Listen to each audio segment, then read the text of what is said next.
帖撒罗尼迦前书第5章。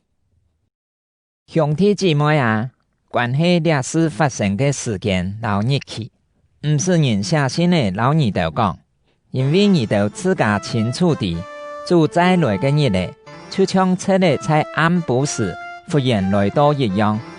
大家讲等一切平安无事的事，灾难会忽然临到佢哋，像阵痛忽然临到将爱降嘅風一樣。佢哋絕對走散唔脫。仲係兄弟姊妹啊，因為佢哋唔係生活在黑暗中，今日唔會像冊的一樣忽然臨到佢哋。佢哋全部係光明嘅人，係屬於石頭嘅。我哋唔係屬暗部時，唔係生活在黑暗中嘅人，所以我哋冇應該像別人一樣衰到死死。我哋要堅強謹慎。人衰木係在暗部時衰，酒徒也係在暗部時醉酒。既然我哋係屬於石頭嘅，就應該謹慎。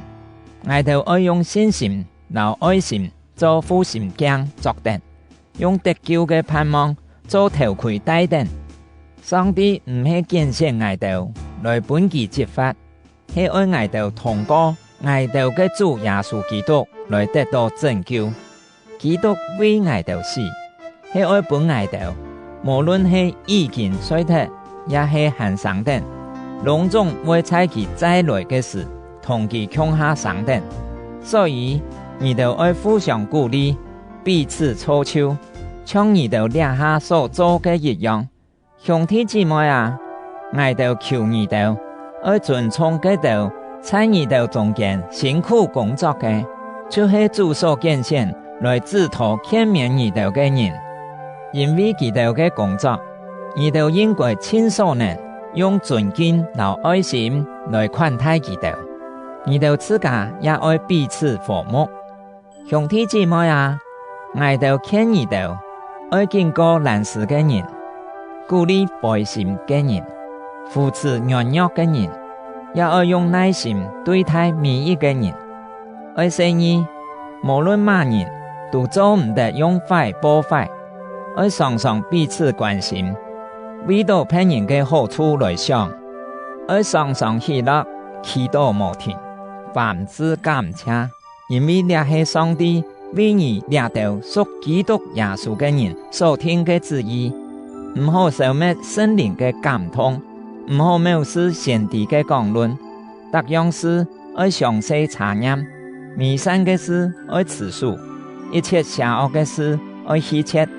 願屬平安嘅上帝親自使你哋完全聖潔，願你哋嘅靈魂和身體得到保守，在我哋嘅主耶穌基督再來嘅時，完全無好險。